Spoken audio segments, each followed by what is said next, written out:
Hi there, and welcome to Fantasy for the Ages, a show where father and son sit down and talk about fantasy books.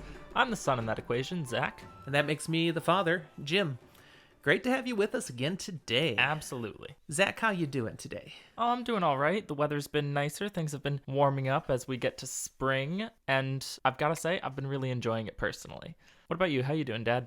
I am also doing well. And likewise, spring is a great time. We've got beautiful weather today. You know, it's, 81 degrees outside. It's beautiful sunny. So let's just stay inside for the next 3 hours and do nothing absolutely. except podcasting type stuff. Yeah. Would it be fair to say that we're reaching a new spring? Yes, and not for many months. Oh.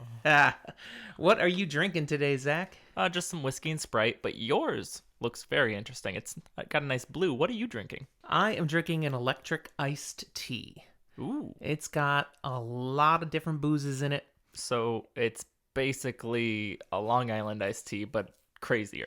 A couple splashes of blue curacao for color, and all the bubbles from the Sprite. So it's pretty cool. It's got a little zap to it, some zing. As always, the recipe and a picture is on the Instagram. And even though there's not a picture of Zach's, it's also in a cool Wheel of Time glass, just like mine. So we have a matching set. Nah, at least today mine looks kind of cooler as opposed to me just drinking like spiked coffee. Yep.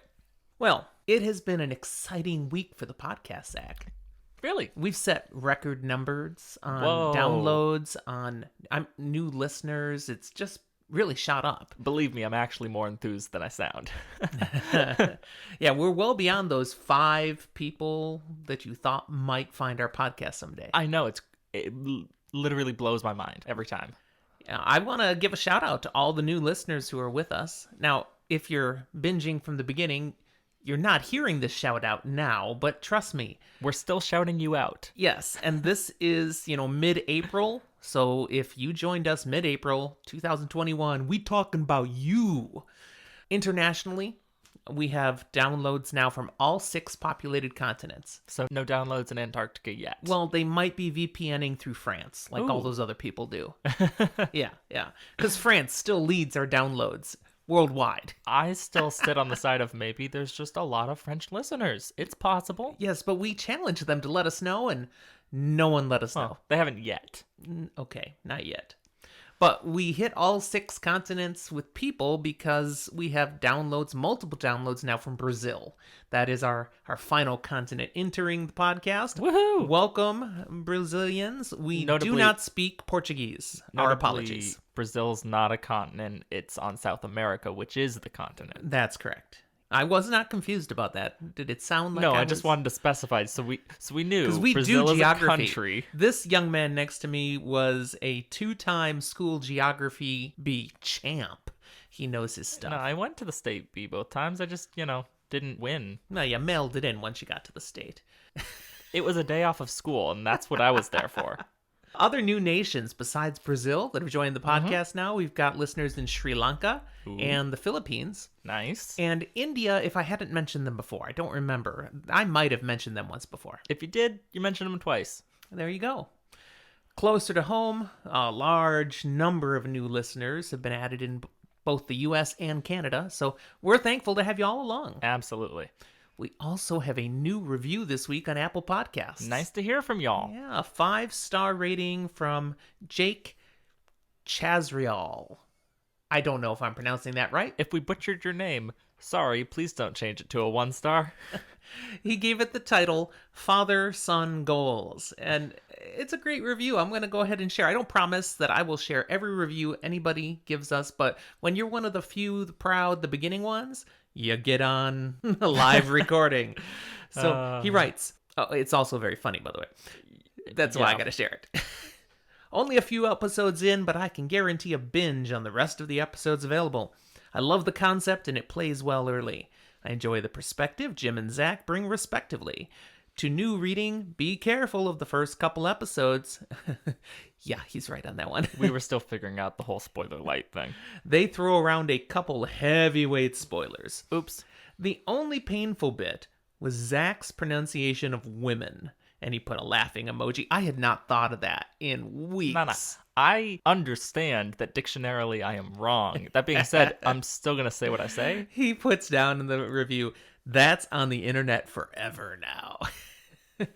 I remember, and then he, he's humble. He shares your pain when he notices. I remember pronouncing recipe recipe in front of a class of my peers. Not fantastic. Jake, we have all been where you are. Yeah, we all I have those times clearly we have pronounce with something, women. we think we're doing it right. Or the best is when you see a word you know, but you see it in print for the first time, and it doesn't line up.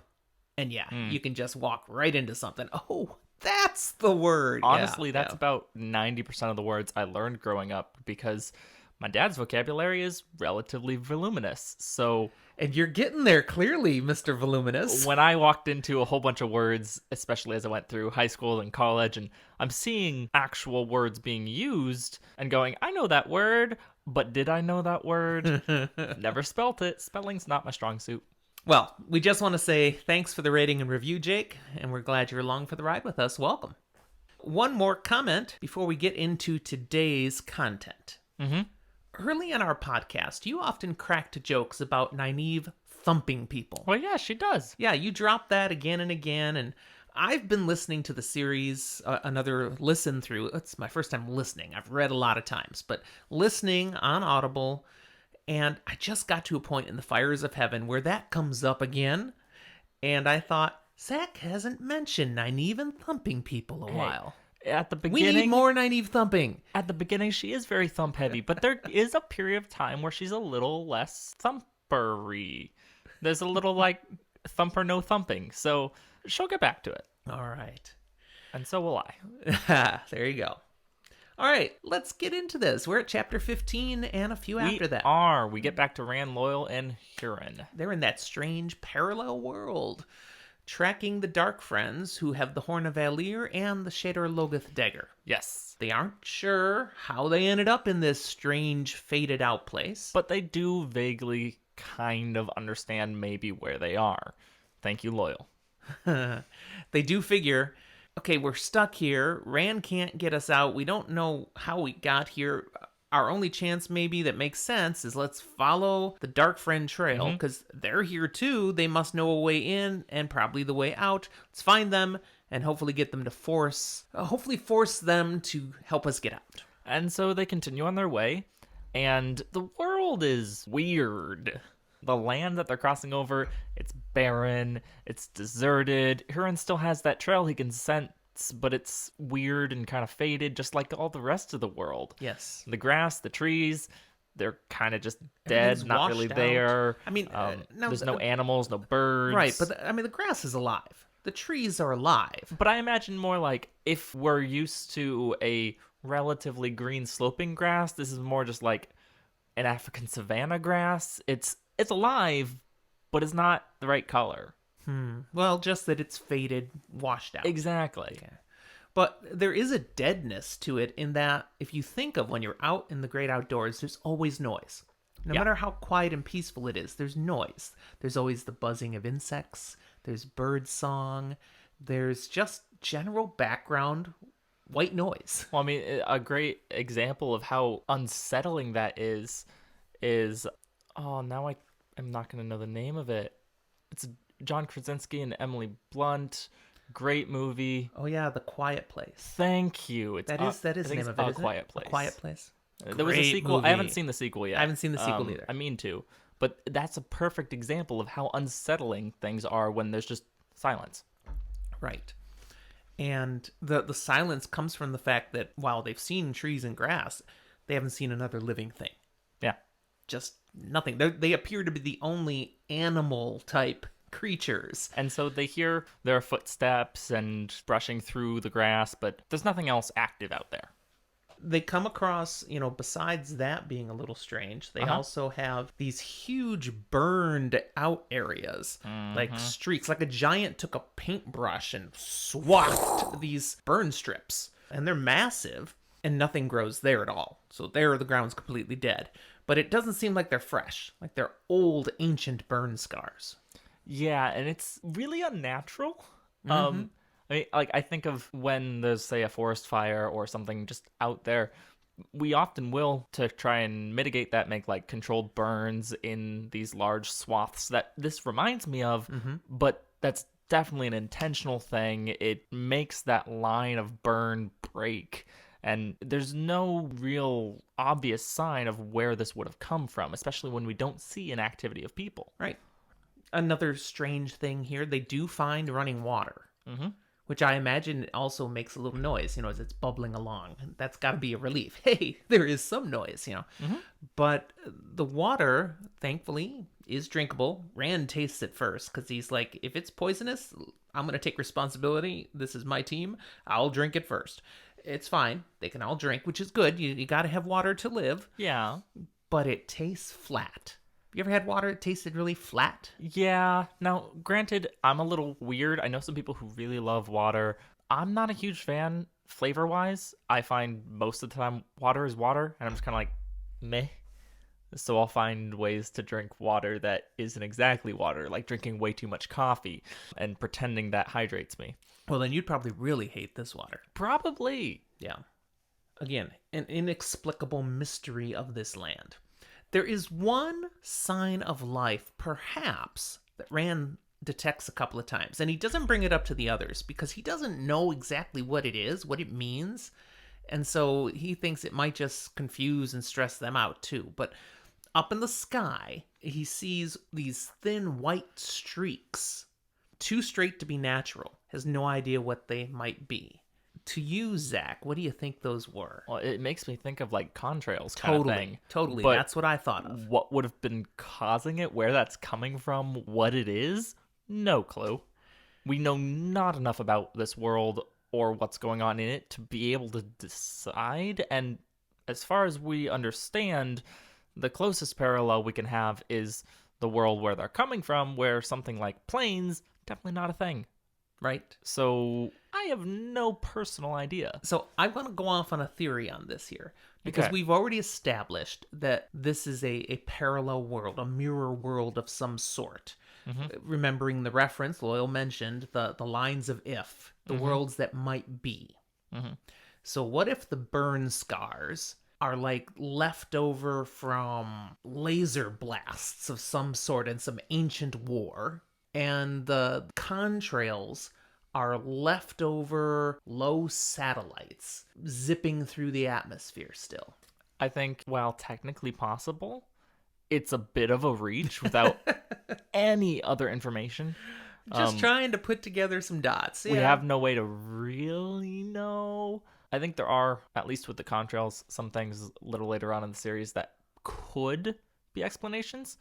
Can't go into too much detail on them, but we will learn some things eventually that maybe, but it has really just as much proof of being true as your random futuristic theory. It could be. Or ancient past theory, the wheel. It's one and the same. At one point, Loyal pulls up, gets off his horse, and goes up to a tree and uses his tree singing talent to get the gift of a quarterstaff. Like the tree literally grows out a quarterstaff and drops it into his hand. Now, Rand has heard tree singing before. He knows what's going on. It's still amazing to listen to this. Huron, this is brand new. He's like, whoa. But Rand is really kind of surprised that Loyal made a weapon. Yeah. He's like, I didn't think Ogier used weapons. Now, to be fair, his weapon is a quarterstaff, so it's also a walking stick. And Loyal, as an Ogier, does like walking. But Loyal does kind of confirm, Ogier don't usually like weapons. They don't do this. This place is just wrong. He wants a weapon because it's not right. So he didn't make a walking stick. He made a quarterstaff. He's the one that clarifies, this is a weapon. I felt I should have one. But he also mentions, when I was singing to the tree is in tune with the land. Yeah. And I could sense through the tree that the land itself was happy. A weapon was being made. Now, whether that's a good sign of, hey, maybe something good will be done with this weapon, or a bad sign of the land is somehow so tainted that it just wants evil and violence done, it says something about this world. Which way, I'm not sure I fully fall. I feel like I lean more towards the world is somehow twisted. I gotta say, my drink is really good today. Just really tasty. So find that recipe, people, and give it a shot. And I should clarify also for you listeners, with my drink recipes, the Long Island iced tea I did once upon a time, that was an old tried and true. But all the other ones, I'm pulling out brand new and fresh for these podcasts. I have Brand new and not fresh, tried at them least ahead of in time. that you haven't tried them. Right. They are guinea pig first attempts. I think I'll like them. If I ever hit one that's really bad, I'll then put a retraction on Instagram or something. Correct me if I'm wrong, though. You haven't done any that you create yourself yet, though. They're all ones you find. Oh, yes. I find them somewhere. Sometimes I doctor them a little bit. Make them a little stronger. That's one way I doctor them sometimes. That's true. All right. Got a weapon now. Gets back on the horse. They continue on following the trail. Around midday, Huron comments on something being off People more than are- usual. Yeah, people are so descriptive in this book. It's great. is off. Every time someone says something, it's just a vague description of something being wrong or off or weird. It's like the world is changing and people don't know how to adapt yet. Can't they just say something is freaking wrong? That's always it's off. Anyways, it's something about the trail. He can still sense it, but it's not like he's used to it anyway. And it wasn't from the moment they started, but it seems to be getting worse. He says it's not so much that he can smell it. It's like he can remember it. Which is really weird for a sniffer, someone who's all their life been used to smelling violence and now is remembering it? And he doesn't like that at all. And he's mentioned he's seeing lots of trails as they've been going, even older trails that also it's like he can remember them. There's a sense of things from the past.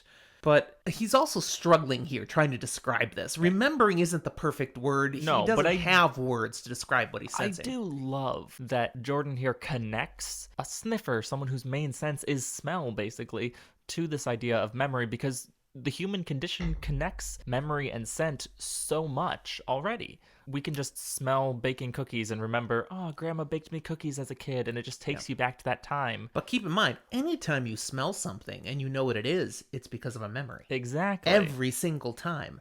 Otherwise, you smell something and you go, huh, what's that? And, if it's the first time you've ever smelled it, if you know what it is, it's tied to a memory. I just think it's really smart choosing to have it when it's off, calling it remembering, even though it's not the perfect descriptor for what Huron is experiencing. Sure. He's unsure. It's a really smart connection. It's a good thing you mentioned bacon as part of that. I didn't. Oh, you said baking. Baking cookies. I heard bacon. And I was wondering bacon and cookies, how they go together. But bacon. bacon is a smell we definitely enjoy, which is a good thing because I cook it almost every day. I enjoy it as long as it doesn't slide too much into the burnt bacon or too Oh, much grease no, bacon no. smell. I rarely burn the bacon anymore. Again, I'm weird. Bacon has to be in moderation. I can only do so much. Well, since you next to never get up and have breakfast, that's not a problem for you. I mean, I'm often nowadays up, then I just don't eat it. Right. And I'll slip bacon into dinner sometimes. And then there's those bacon wrapped date. Those are things. delicious. Oh my goodness. We need to do those again. I feel like we're going on tangents of this episode. That's fine. You can either edit or people can enjoy us Oh no, talking. I think they like that. Yeah. Okay. But back to what's important. Rand gives Huron the encouragement he needs. He's like feeling unsettled here, but Rand's like, it's okay. Let's just keep following the trail you remember. And go for it. And so they do. And that's really, in my brain, Rand trying to latch on to giving Huron hope, giving him direction. And playing his role. Yeah, he saw that Huron needs the Lord. That's so right. He's being the Lord, giving the encouragement and the direction that Huron needs to not break. Now, here's the thing of what it's actually doing for Rand, though, too. If you are in the position of having to play the role of leader, you will start to feel more like a leader. Yeah, I mean, there's a very much confirmation bias, fake it till you make it kind of thing. Yes. Every person who's a good leader feels like an imposter. And the longer they do the role that they're in to lead, the more they become feeling like a leader. It's almost like his day job is helping people learn how to be better leaders. But this is a natural thing, is what I'm saying. What Rand is feeling is very natural. The only leaders who don't feel like imposters are bad sucky leaders. Yes, because they feel entitled, like I am supposed to be this. And we will run into lords like this in We this will. in this series for sure. Granted, that doesn't mean that Rand is a good leader, just that he shares traits of what it would mean to be a good leader. And he's demonstrating one key trait that is definitely something you want in a leader. He wants to do well by his people. Yeah. He does want to lead here and right. So I'm standing here saying I'm not necessarily going to say Rand is a good leader, but he potentially is on the way. By nightfall, they have failed to catch the Dark Friends. And Huron comments the trail has grown fainter. But it's still there. I can still remember it. It's just further back. Yep. They make camp, prepare to settle in for the night. Rand says, I'll take first watch. You guys hit the sack. And while they're sleeping, he does some things to keep himself occupied. He practices his sword forms. He keeps busy, but then he is visited by Ba'alzamon. Well, this blows things up for Rand. Because isn't Ba'alzamon dead? Yeah. Yeah, no. And so at first, of course, he thinks he must be dreaming because Ba'alzamon's dead. But things happen in this encounter that make it very clear to Rand by the end. No, you weren't dreaming, and he's very much still alive. Also, let's just go for a second.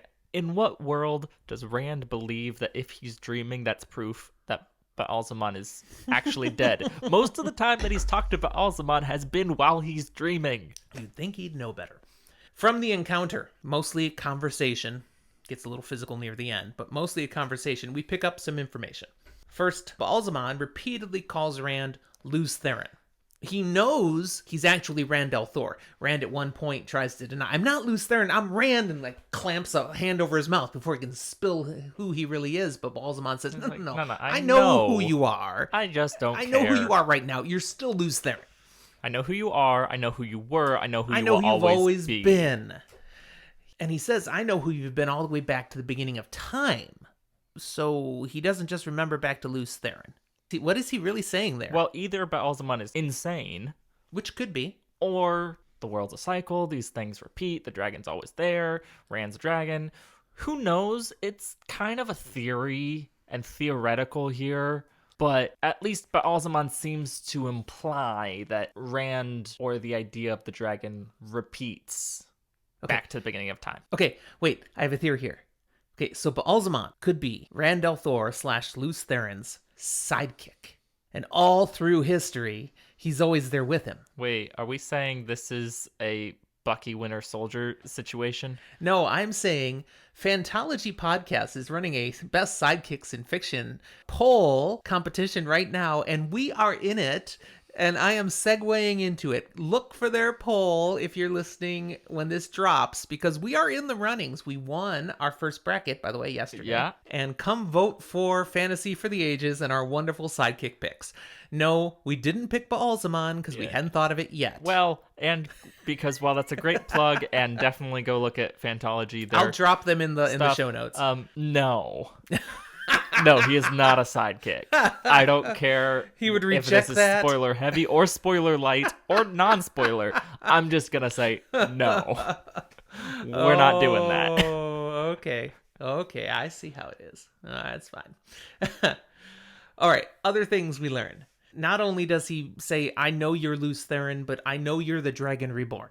I'm sorry, I'm not done with sidekick tangent for a moment. Okay, let's go. The entire idea of sidekicks is a little bit dumb and I think really offensive to the person who is a sidekick. It implies that the other person is actually more important, that the main character is a main character rather than each and every person being an integral and important part. If you are categorized as a sidekick, I am sorry to you, because often I think you have just as much value, if not are more important than the main character. We just focus on the main character. Well, that's very profound, and I agree with you, And Robin. One of the most common ones is, well, I'll get to that one. Are you not going to catch that? Come on. Is Samwise Gamgee, who is often talked about as the epitome of a sidekick. And yet, No, Sam deserves to be seen as a main character in his own right. But why do you think a sidekick has to be a demeaning thing? That's what you're implying. To be a sidekick, you are lesser than. Would Samwise Gamgee be anything without Frodo? Yes. In the tone of the story, no, he would not. He would be an awesome person all of his own. If you kill off Frodo, Sam could have continued to carry the ring all the way without Frodo in the first down. place, Sorry, spoilers Samwise for Lord of the Rings. would have had no bearing or interest at all. Not necessarily. Sam was already a gardener for the Bagginses it's totally possible Bilbo could have left it to him. Nah. Wow, you're elevating gardeners. I'm simply saying Sam is of a good enough character. He's just as important and valid without the idea of he's just a sidekick. Episode 26. And let's go to the Fantasy for the Ages tangents. You went off, call me Robin. First off, that's implying I'm the sidekick. Ouch. Second off, Robin resents being just a sidekick when we're talking Dick Grayson one and goes off and becomes his own thing. And Nightwing, who is my all-time favorite DC character. Sorry, DC, I like Marvel better. Did you know Brandon Sanderson has a Nightwing as well? Huh? He does. Brandon Sanderson has a Nightwing. You have to like read a character named Nightwing. Yes, you have to read the that's Reckoner where series. I was confused. I had no idea what you In were the talking Reckoner about. series, there's a I great haven't read it character yet. called Nightwing. Well, Yeah. maybe Nightwing will be my favorite Brandon Sanderson character too. No, he won't. Probably not, but I really connect with an Wow. Ellen Venture. I think right now that. we're actually proving, though, we are fantasy for the ages. We are not just Wheel of Time for the ages. Well, we'll see. We're going places. All right, back on track. Baalzamon tells other things to Rand. Yes. He comments on this girl who tries to watch over Rand and that she's a poor guardian and weak.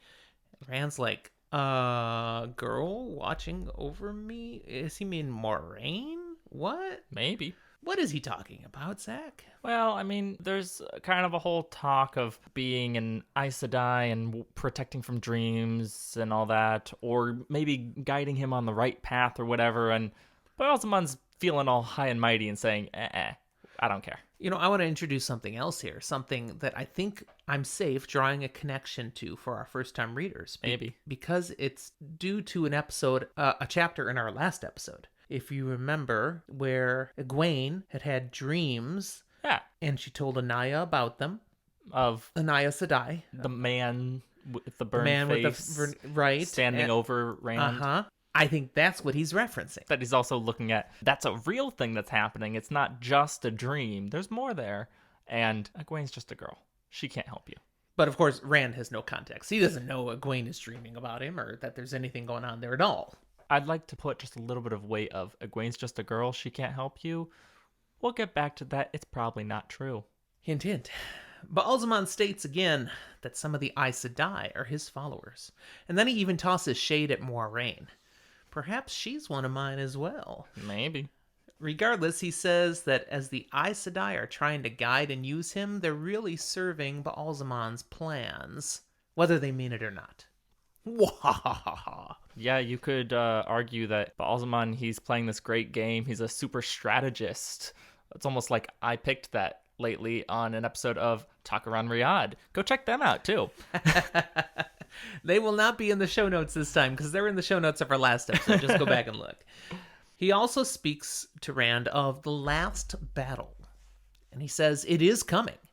And that Rand should serve Baalzamon. Because if he doesn't, he will be destroyed. And this time, utterly destroyed. There will be no more of the pattern spinning him back out. The wheel will be broken when Baalzamon and Shaitan win this time. And the world's going to be remade completely. So if he doesn't serve, he will be gone. And I think you right there made an assumption. Did you feel the room shake well, when I said Shaitan? No, it would have been just you. That's true. You made an implication, though, that Moraine has said, but Rand doesn't believe. Rand believes Baalzamon, Shaitan, same person. Baalzamon, it's written 2 different sentences. Serve me, serve Shaitan, or be destroyed forever. Mm-hmm. You could say that's in Rand's mind. He's still saying the 2 same entities. But you could also read into it and go, no, he's separating. Shaitan is different. I mean, if I say, take the trash out for me, take the trash out for Dad, it is a good thing to do. It doesn't mean 2 separate things necessarily. It Not means the same necessarily, thing. So but serve me, serve Shaitan, or be destroyed forever.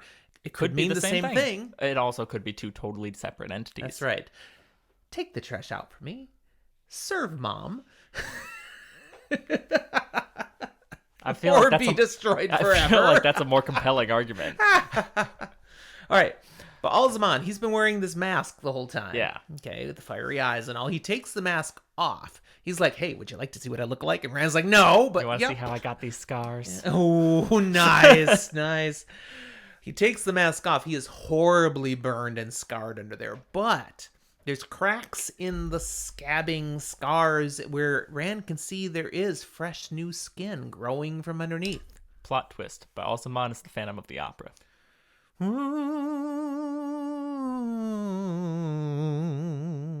That was weird. Anyway. Don't you know the music? Oh, I do. You picked a weird spot to start. The point of seeing the face and seeing the fresh skin is that sense that, okay, yeah, you maybe did something to me, but I'm coming back, baby. Balsamon then blossoms with flame that threatens to consume Rand. Rand drew his sword way back at the beginning. He's been holding it the whole time. Yep. With that flame, the sword gets super hot, and Rand feels pain in his hand from it and drops it. One of the most undervalued spells in Dungeons & Dragons, Heat Metal, right there. Ooh, nice one. That wasn't around back in the day I played Dungeons & Dragons. It's been around a while, but it's definitely one of the underrated 5e spells.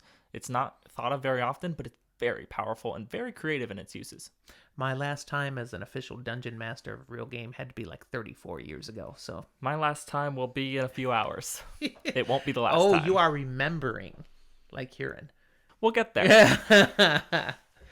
Anyways, after Rand drops the sword, the flames don't stop. His clothes start smoking and then burning, and then he's even being consumed by the flame, and he screams, stop, drop, roll, and he reaches out for Saidin, and then poof, everything's gone. Woohoo. The fire's gone, the burning's gone, even Balsamon's gone. Is everything gone? Yeah, you'd almost be able to think, oh, I dreamed it all, except, ow! There's still a pain in his hand. Yeah, and he looks at his hand, and his hand is branded with the shape of a heron, just like is on the hilt of the sword. Because it's a heron-marked sword, meaning we learned before, it has a heron etched into the sword and on the hilt. He now has this burn right into the flesh of his palm. Now, it's a very minor detail, and it probably doesn't matter, but I want to know stylistically both what you think it is and what you think the show will do. Is it etched in, or is it raised out? Because that would make two different burn patterns, one being the burn is the heron, and one is the hand is burned and it's not burned where the heron is. No, it's a brand. Therefore, it's burned where the heron is. So you would think then and that's gonna it's raise. Not etched in. It is the sword has the heron raised, not etched. Yes. Very slight. Yeah, no. Because you don't want to affect the grip. It's just it's a stylistic thing that is important for what does the pattern do and what does that tell us about the sword. I had never thought deeply about that, but I hear what you're saying. I think it could go either way, but I just wanted to know which way you think of it. Okay. So that's the end of the chapter, except that as it's ending, Rand is having a final thought. All of what Balsamon did, what he said, what he egged me to, he wanted me to channel. Because that's when everything went away. He wanted me to do that. He wanted to tempt me with the power and make me channel. Just like Moraine and the Amyrlin, they want me to channel too. Different reasons, but everybody wants me to channel. I am not going to channel. He rejects that. And that's the thought that we leave the chapter with. Now, that was the first chapter, and we're 36 minutes into the podcast. We had a lot of tangents. Yeah, Let's get going. Chapter 16, In the Mirror of Darkness. Ooh. It starts with Rand waking the other two. It's daybreak now.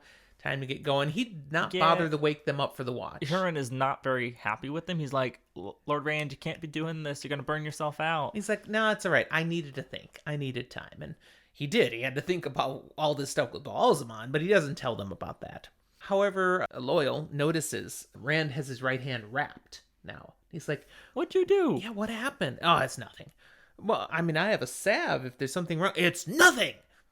And we have another little hurt puppy moment.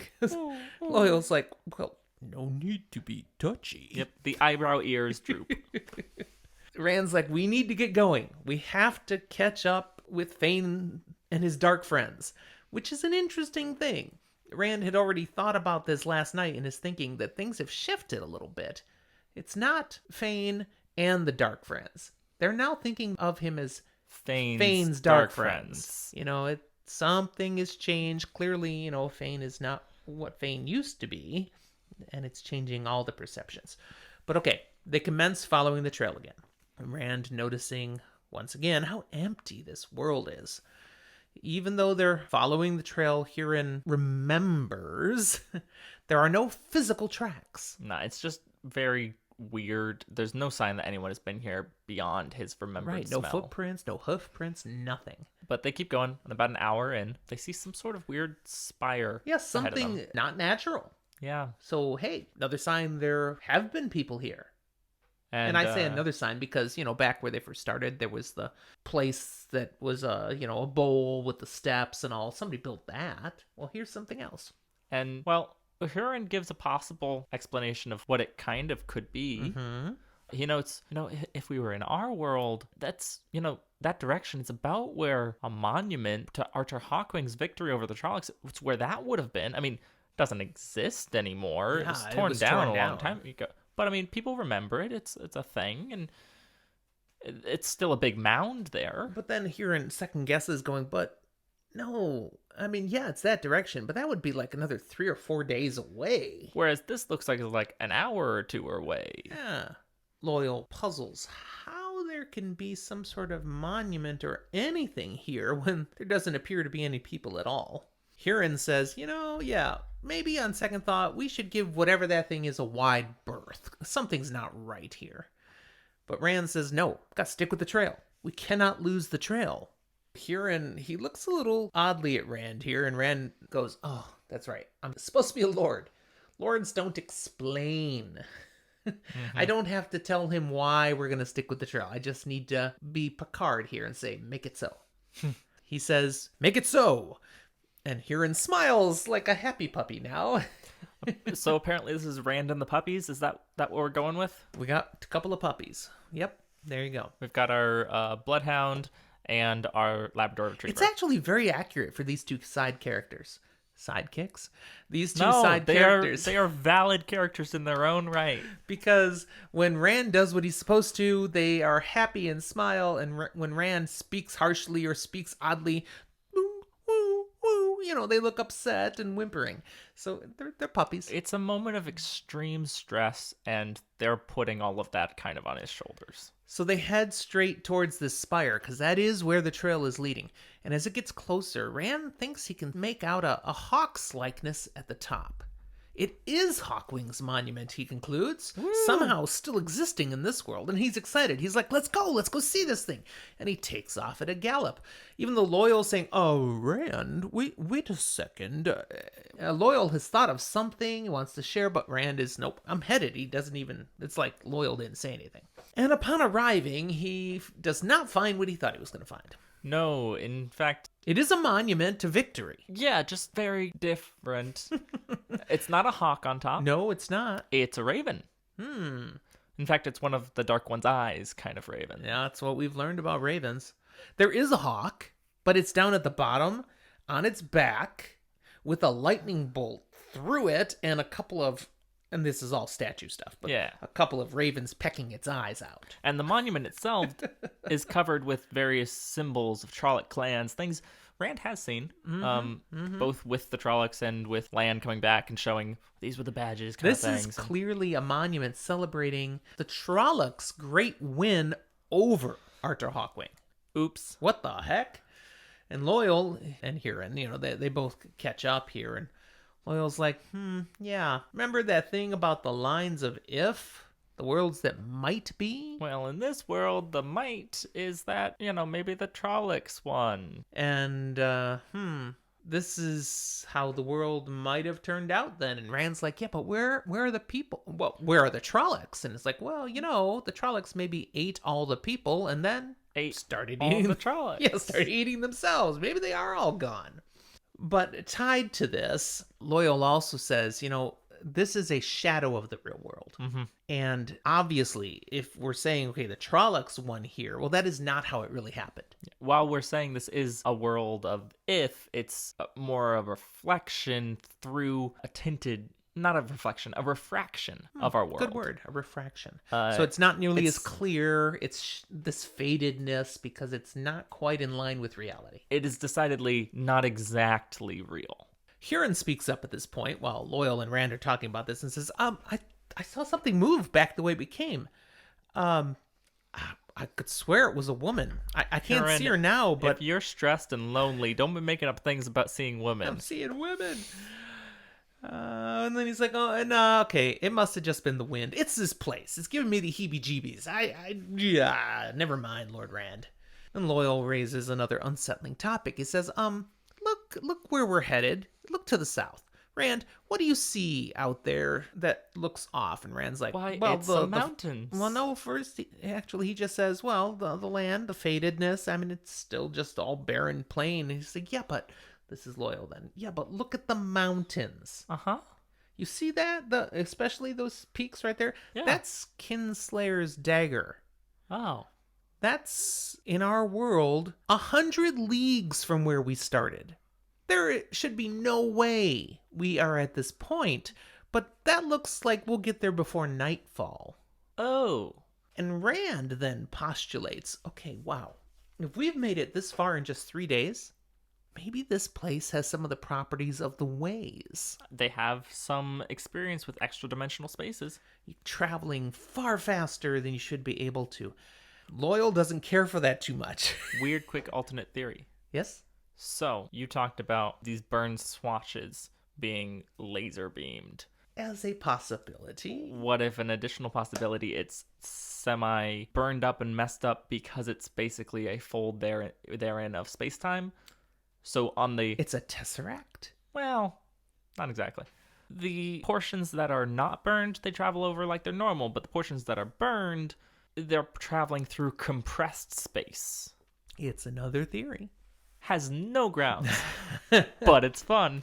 Well, Loyal, he's like, okay, if this place has any similarity to the ways, do you recall how easily it is to die if you misstep in the ways? Yeah, let's hope there's not a Mashin Chin here. And that there's not a place where if we take the wrong turn, Whee! yeah, exactly. Assuming there And is then at the bottom. they hear a scream in the distance. And it's a woman's scream. Scream. I said Which- a woman's screen. I'm like, no, it's not a screen. It's her womanly scream. Have I mentioned how nice this drink is? Yeah. You haven't drank that much yet. No, I haven't. But okay, a scream, but it's not where Huron saw a woman. No, they're hearing it ahead of them as opposed to behind them. Right, and there's no way someone snuck around them. They haven't been here that long for that to have happened, but there's a woman out there. And Rand takes off. He hits the horse. Yeah, and off they go. In Rand's mind, chivalry is not dead. Loyal's like, we just talked about the ways and the danger, Rand. But Loyal, a woman. That's right. I have to help a woman. And he finds the woman. Finds her standing in a stream with her horse. They're backed up against the far bank. And she has a big branch that she's clearly broken off a nearby tree. And she's holding it to fend off a creature. I love this creature. I do too. It's a frog as big as a bear, or if a bear had a frog's gray-green hide, something like that. It's got 3 eyes. I think it's got more clawedness to it than webbed feet as well. It's a nasty little creature. Rand, he just prepares his bow and shoots an arrow at it. And it turns to him and charges. That's fine. Rand prepares to shoot again, and the woman, surprisingly calm, yells out, "You must hit it in the eye to kill it." Which one? Yeah, 3 eyes. So Rand seeks the calm of the void, which is how he does his best shooting. He doesn't want to do that, because when he goes to the void, that's where he sends his Sidene, which he has said, I'm not going to touch Sidene. It's much easier to touch Sidene in there. But he manages this time to push it away, and he takes the shot in the void, and bam, creature go down. Nice shot, man. And that's what the woman says.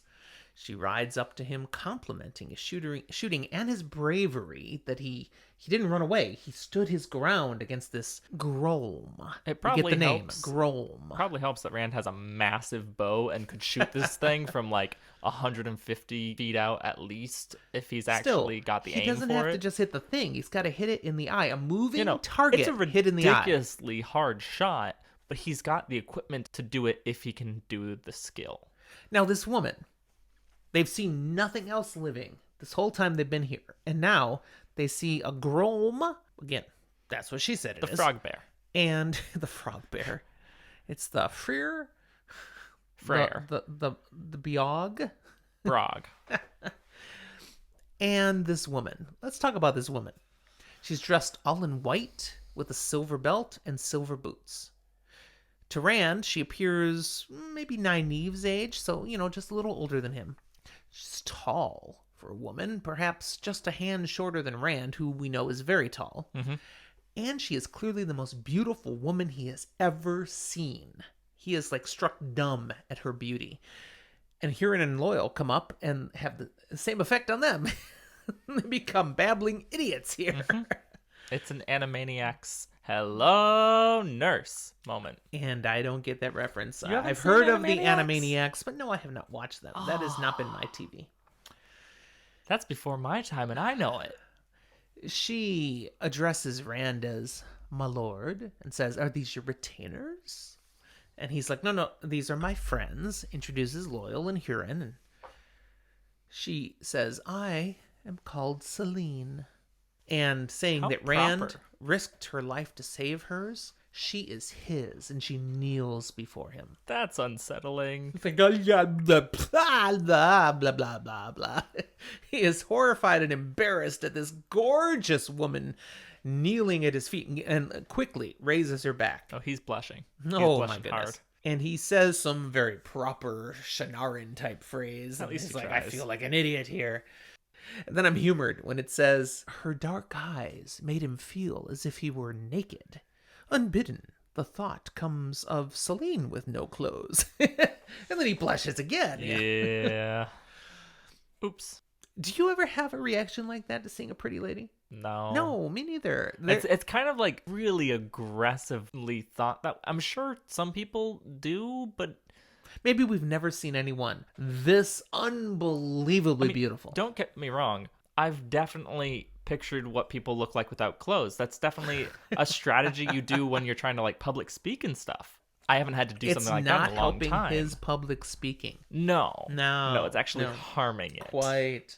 In conversation, then, as Rand tries to get over his own 2 feet, Celine shares she is from Kyrian and doesn't know how she came to be here. She was out for a ride, she stopped to take a nap, and woke up here. Me too. She hasn't seen anything living except the Grom and a few other creatures like them. Me too. No, they hadn't seen any Grom Yeah, but they before. only saw the Grom. Now she hopes Rand, will you help me get home? And he insists that, of course we will help you. But first we have to catch the men we're tracking because, Yes. We're tracking something very important. We have to catch them. and just as important, that's the only way we know maybe to get out. And then Huron, he's such a babbling fool as well. He's like, yes, Trollocs, Dark Friends, the Horn of Valir, It's Rand's like, oh, dude, did we have to spill everything? it's really unnatural how much they're willing to spill here. Pretty lady loosens tongues, apparently. Ah, Rand insists, Celine, okay, the Horn of Valir, you gotta keep that a secret. When we get you back to your world, please, don't spread that around. Everyone will be wanting it then, and it'll just be chaos. So, hey Rand, you're a dumbass. If you want something to stay secret, don't tell someone it's a secret. it's not the Horn of Valir. It's just my French horn that gets confused all the time with it. How's Yeah, that? We just make up that's a story. better. Well, she agrees to keep Rand's secret. Of course she does. She just says, as long as I can touch it. Celine rides beside Rand then as they continue on after the trail. And they chat. She does most of the chatting. And she talks about the horn. And she speaks of legends that will surround the man who sounds the horn. And Rand's like, yeah, I don't want any legends. That ain't me. But she comes back, but all men desire greatness, and you could be the greatest of the age. Yeah, I'm not sure I want that. He's getting actually a little unsettled here, because the more she talks, the more he's like, this is what the Aes Sedai want. Yeah, you're sounding a lot like Moraine. I don't want to be the dragon reborn. She comments on his wrapped hand at this point, and before he can stop her, she reaches over, takes his hand, unwraps it. He's partly like, stop, and partly like, she's holding my hand. And she says, I've got an ointment. It doesn't say anything about the branded heron on it. it. Just, I've got something for that. And she gets out an ointment and she rubs it in. And as she does, he feels cold at first, and then it melts away warmly into the skin. And he's amazed. The redness, it's like fading away. And the swelling, it's going down. And it looks like the wound is practically healed, like it happened a week ago now. Interesting. Yeah, that's natural. That's some amazing ointment. It seems very... Have we seen someone with ointments that successful before? Nynaeve's pretty good with ointments, too. Yeah. It's kind of like hers, yeah.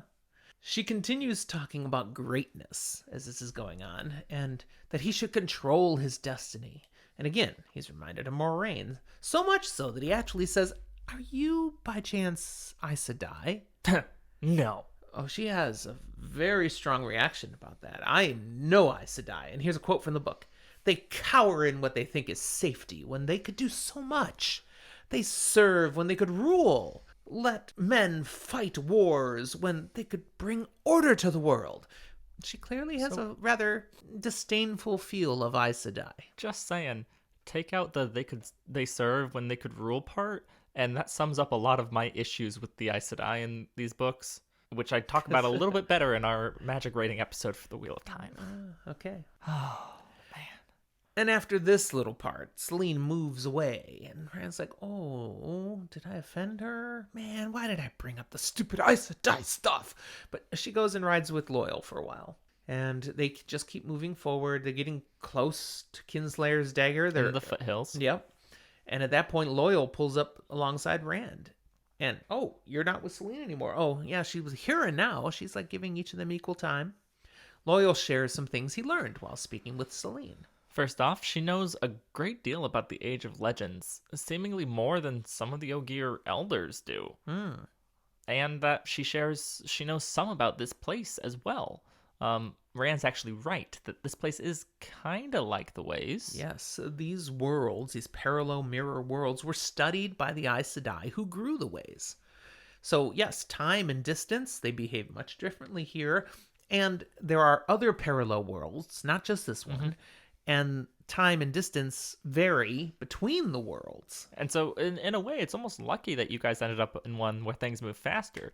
You could be walking through one where you take 5 steps and it's been 5 years. We call that the Rip Van Winkle world. This world and the others are indeed reflections of the real world. And the closer they are to the real world, the more solid they become. This one is so faded because it is so different.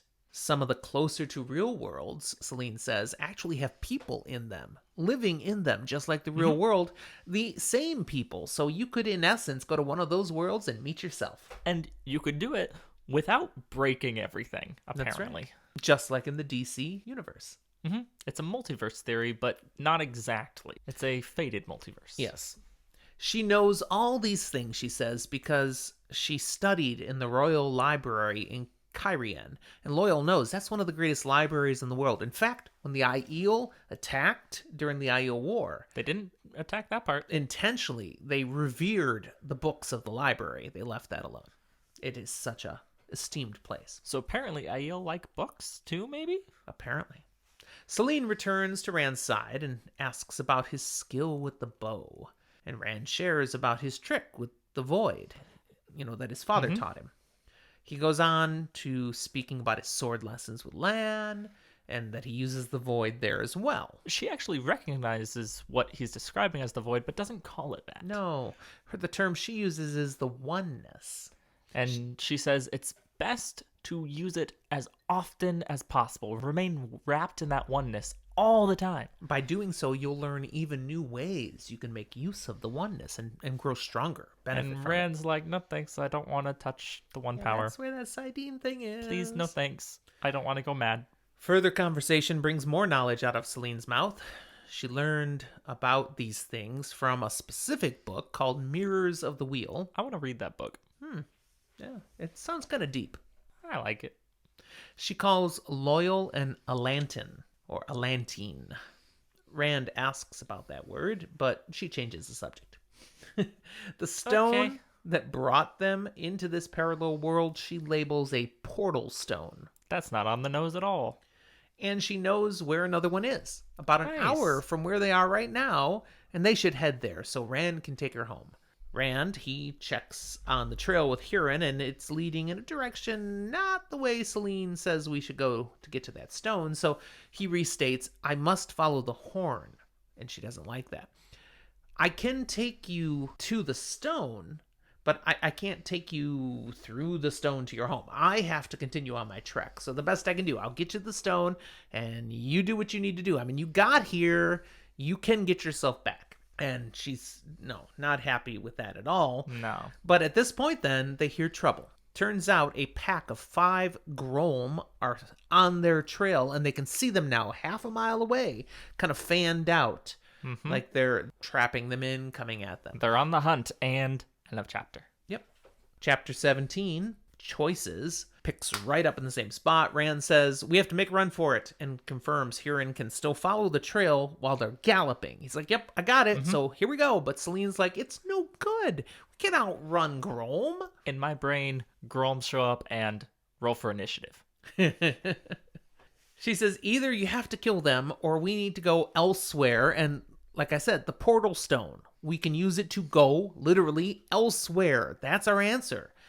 And Rand's like, nope, I have a mission here. So instead, he looks around and he sees nearby a low, round hill with no trees on top. And he gallops them there. It's a nice vantage point. You get a little bit of height. It's a good place to kind of hold up. Make a stand. They dismount, and Loyal and Huron get their weapons ready, the quarterstaff. Huron has like a sword breaker, some sort of thing to just kind of club weapons away. And Rand, he gets his bow ready. And he takes his arrows. I kind of picture he's sticking arrows in the ground in front of him, ready to go. And as soon as the Grom reach shooting distance, Rand reaches out to the void. Still senses Sidene, but he resists it. And he shoots. And foomp, foomp, foomp, foomp, foomp. 5 arrows in a row. 5 dead Grom. Good job, Void. Yeah, Loyal and Huron are like, you the man! And they're very impressed. But Rand, he's like, then, as it's done, feeling the tug, the call, the pull of Sidene, and he reaches out to it. And Sidene, the light that he senses, it surrounds him. It fills him, and he's warmed. And then Huron's like, Lord Rand, are you okay? And poof, Sidene's gone. We're good. Thanks, Huron. We appreciate it. Selene comments at this point knowingly, the more you live in the oneness, the easier it grows. Well, thankfully that danger is over, so he doesn't need to be in this oneness anymore. And then they hear more Grom. Many more Grom. Selene insists they head to the portal stone. She's like, how many arrows do you have, dude? We can't. I mean, this is a whole massive pack. And Loyal's like, yeah, we can't manage. Rand's like, fine. He's probably still got at least 14 more. No, 13. But there's a good 30 Grom by the sounds of it. It's a crowd of them. It's not, even if he has perfect shot, he's not going to be able to overcome them. So what you're telling me he's not Legolas? No. And he has no sidekick dwarf. Again, not a sidekick. So they follow Selene to where she knows where the stone is. And when they get there, it's another hollow with the multicolored steps. And they go down right to where the stone is. And he's like, okay, I got nothing. She's like, okay, I can't use the stone, but I know how it works. I know what these symbols are. Used. So she describes the symbols that have to do with their world, and he touches the stone and he channels. He, reaches to the source and tries to pour it into the symbols she's described, and then he's filled with light, and that light pours into the stone and flicker. Flicker. Flicker, flicker, flicker, flicker, flicker, flicker, flicker. It's like a tongue twister. We got a whole strobe effect going on. This is Rand, when the episodes will have epilepsy warnings on them. Maybe. And he feels heat and burning and pain, and then nothing. Selene is pulling her hands off the stone. Well, pulling his hands, sorry. and they've made it. They're back. And she's even amazed. She looks around and they're all there. Loyal, Huron, all the horses. She's like, you did it. And her eyes are big, and she says to Rand, you are surely destined for great things. Great. Let's just not talk about that. Yeah, Rand's like, I don't even know what I did, so let's keep this all on the down low. Please don't tell people about this portal stone thing, all right? We don't talk about it. And she agrees to keep his secret again. Rand is disappointed, though. Okay, we're safe. We made it away from the Grome, but we've just lost the freaking Horn of Elir. And the dagger, they hadn't mentioned that to Selene yet. He doesn't bring it up, but he's thinking it. The dagger that Mat needs is gone. And then she drops some new knowledge again that she learned in the Mirrors of the Wheel book. Mm-hmm. We may not have lost the horn after all. She suggests that the oddness to what Huron was sensing on that trail was that he wasn't following the Dark Friend's trail. Rather, they're carrying the Horn of Elir, which is a very significant thing and would leave a mark. Yep. Even in the future. So you were sensing where they were going, not weren't where they'd been. Remembering, but rather Foreseeing. prophesying, foreseeing, sensing what is yet to be. Things like that in the mirror world work that way. So Because she says, it is what could be. all we need to do is wait a few days near where Huron last sensed the trail and see when Fane and the gang show up. And Rand's like, well, shouldn't we take you home first or something? Nah, a few more days, not gonna be a problem. Well, okay. And she highlights, I'd like still to see, touch the Horn of Elir. And she highlights again, the man who sounds the horn will live in legend forever. Wouldn't you want to do that? She keeps calling Rand to greatness, and Rand's like, no thanks. And an odd thing here, though, Rand keeps having those disagreements, different perspectives on these things than Selene keeps tossing at him. But at the same time, he keeps still just thinking about how nice it'd be to kiss her. I mean, she's hot. He's such a guy. So they prepare to make camp for the night somewhere close to the trail so they can observe the Dark Friends arrive. And fun line here. Huron says, I vow I'll never sleep again without first I see what kind of stone there is nearby. It's a great line. Honestly, good advice. Lines to live by. Check your stones first. Okay, final Okay. Oh, you got there. If you don't know why we're laughing, we are not going to describe that one. Final chapter for it's today. the game, right? Stones? Great stones. Okay. 18. To the White Tower. We're leaving Rand and Co. and going back to Egwene. Nynaeve They're incorporated? company. And a Oh, bunch right. That of would be Aang. Aes Sedai as they sail down the Oops. Aranin towards Tarvalon.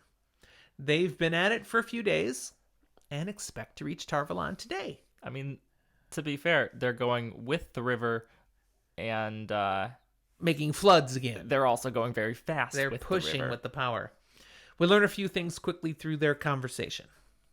Nynaeve doesn't like boats. No, boats don't go well for her. She's been very seasick. It actually makes me wonder a little bit what her level of motion sickness is, because she's been fine as far as we've seen with horses. Especially, she had to have galloped basically all the way you to and I Barlon. know very well being on a boat is a different feel. Have you ever ridden a horse? Yes, I have. Okay, because I have too, and Did you get motion sick on a horse? no, to the most part, boats and horses are fine. Oh yeah, for the most part. The only time But I've there was gotten that motion halibut sick was trip. that one time when we're on this small little boat in 10 to 12 foot swells. Wow, should we tell them about that? I mean, we've hinted, and maybe catch in with us This later. is the series and we'll of let you know. tangents, though.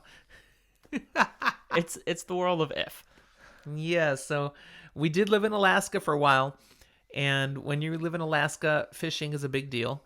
So one time we arranged to go out to do some halibut fishing, and we are on a relatively small boat going out into the ocean. And the waves were bad. The weather was fine, but not the swells. And we hit this, point where there was 10 to 12 foot swells. You're down at the bottom and you can't see past the waves. And it was like a 6-person charter boat. Yeah, little thing. And we're just turning so green. We finally, the captain's like, okay, we're going to go somewhere else where it's a little calmer. We're like, good call. By the time we get there, though, we're feeling pretty seasick. And then we discover something new that's bad. When you stop, put down anchor, even if the waves are not so bad, which they weren't anymore, the boat still rocks. And so we start fishing, and Zach is pulling up his first halibut and throwing up over the boat at the same time. Now, A little later, I took dad my threw up turn. too, but And you did again. yeah, no, but he likes to really share and emphasize that I was still reeling in the fish. Oh, he never stopped reeling in the fish. He's losing his lunch, but he's still bringing in the fish. It was good. Anyway, tangent aside, back to the book. Poor Nynaeve. Because having been seasick that one time, It's not great. that's not a feeling I wish on anyone. But Egwene, She's been seasick for days. on the other hand, not seasick, but No. But still having dreams. yeah, She's troubled by her dreams. Every night she's dreamed of Rand. and that Rand is in danger. And like he's done things that are maybe even making the danger worse. The man in the mask, the fiery eyes, is still around. In fact, she interacted with the man with the fiery eyes and he laughed at her contemptuously. Great. Like, you. That's why I have a pop filter right there. Anaya Sedai, she knows about these dreams. Egwene says here that she will be tested at the White Tower for the possibility that she is a, capital D, dreamer. And at the moment, right here and now, that sounds great. Mm-hmm. It's in theory. At this point, they have a surprise visit. The Amerlin seat comes into their cabin. I mean, they were on her boat. And she's here to provide their daily lesson. She's not done that before. She herself is here to give a lesson. And Nynaeve's not gonna stick around for this one. She's Yeah, like, peace "Oh, out. I'm I'll good." go. She's like, sit down. Oh. So where all the other ones kind of gave Nynaeve an option, the Amerlin's like, no, girl, sit your butt down. And then he was like, I was thinking to leave, but I think I want to stay. She makes it like it's her decision. Yeah, it was. Yeah, She chose whatever to works stay. for you, girl. All right. So the Amerlin takes the girls through some lessons. These lessons are kind of brutal. She mentions to Nynaeve that it's important you have lessons too, but you are older than a typical novice, and you have clearly some power, girl. The plan is that we take you right to accepted level of Aes Sedai, whereas Egwene's gonna be a novice, Nynaeve accepted. But nevertheless, there's things you need to learn. There's a whole tier of things, and to be accepted, you have to go through a test. What that is, we don't know yet. But it is a process that you have to be ready for. As the lesson begins, Nynaeve starts venting about these stupid lessons. Reach for the blossom. Make a little tiny flame in your palm. Feel like a petal.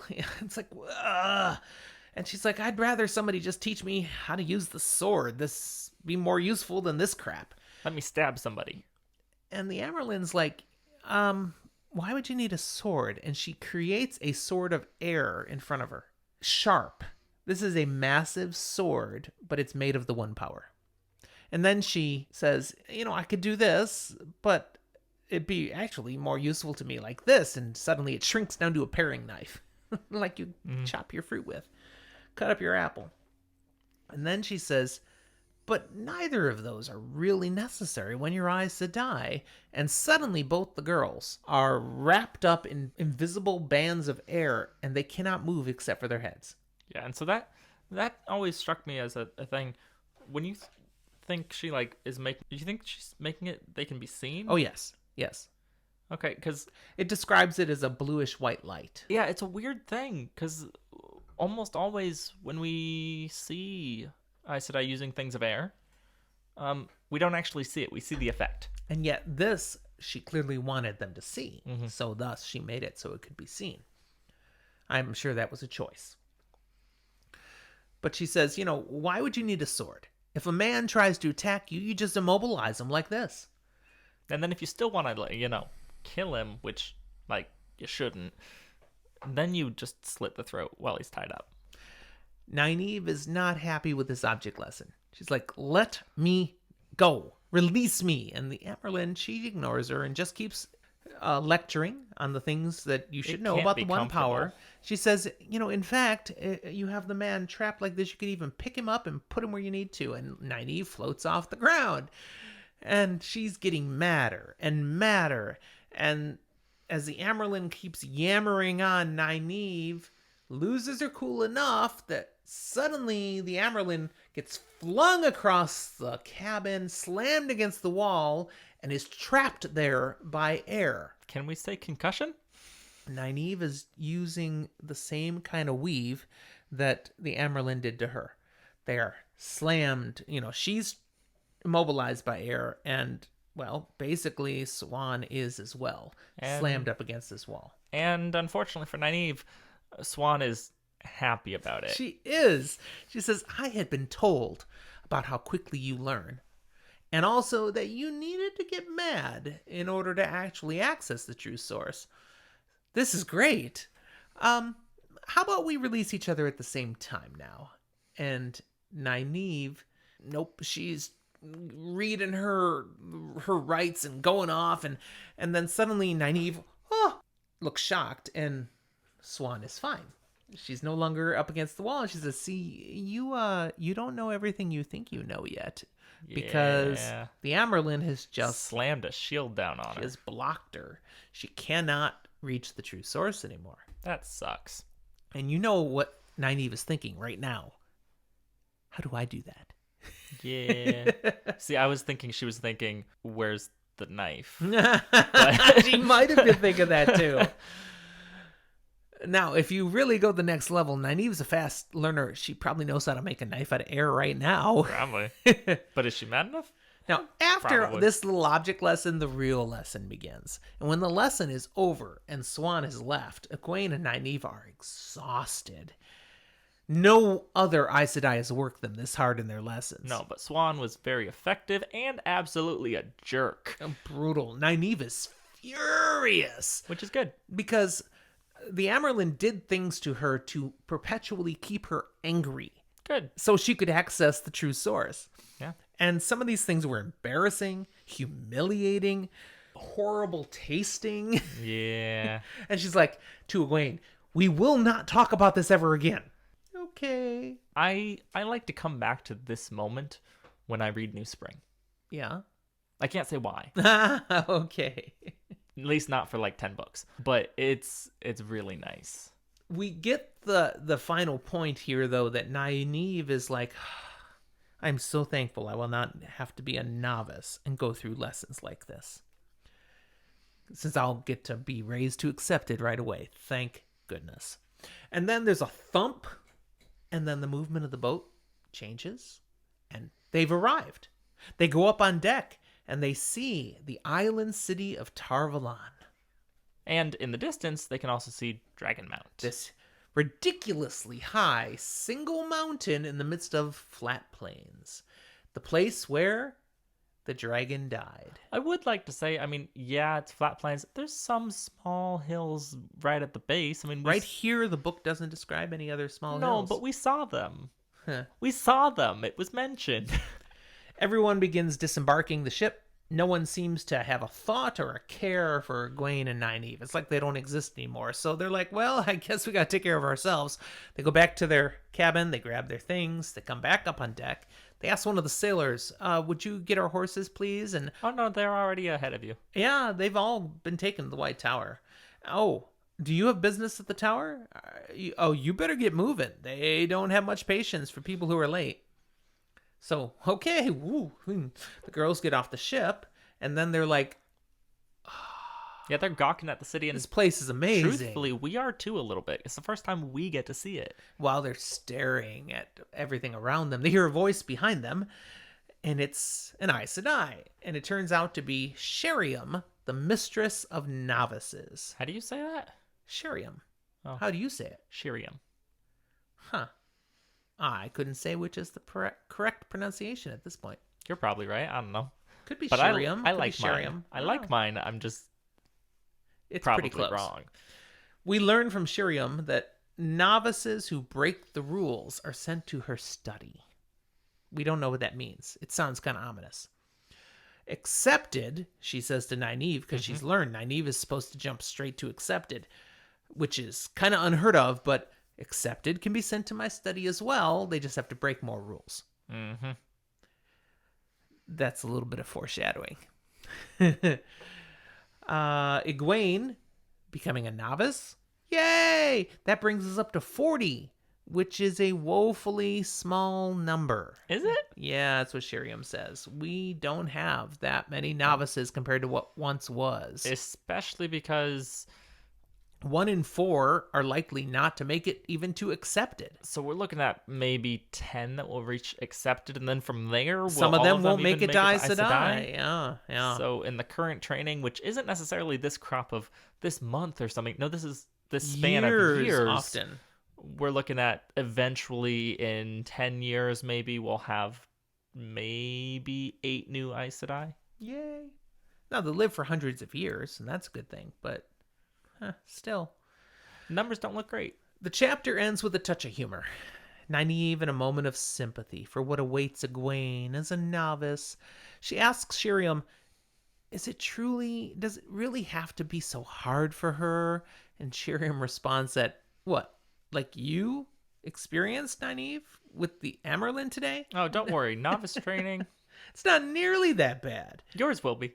Yeah, what you experienced, that's what accepted get in the first few weeks. Nynaeve, you're screwed. And that's where we'll end for today. Again, hope you've enjoyed it. If you aren't a subscriber yet and you'd like to hear more of us yapping about this stuff, please subscribe. And just like Jake did, and we mentioned at the beginning of the podcast, give us a rating, give us a review, tell us what you're thinking of what we're doing. And if you do just want to tell us how we're doing. Yeah, if you don't want to tell the whole world, that, just want to tell us. You can email us at fantasyfortheages@gmail.com or reach out to us through any social medias, be it Twitter, Facebook, Instagram, or talking with us directly on Discord. Now, if you're like, Discord, what's that? It's this free application on mobile and desktop computers. It works great. The first time I got into it, I was like, what? And I got into it because I heard of it on a podcast. It's not scary. Okay, check out Discord. It's cool. Come be part of our community.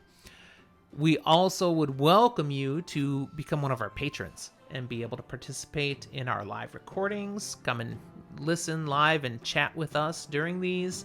And there are a lot of other benefits that happen, but becoming a patron through our Patreon page means you're willing to give us a little bit of money. And that money goes to offset things we're pouring into this podcast, the cost of our equipment, our hosting costs, things that we're happy to do because we just love doing this. Oh, yeah.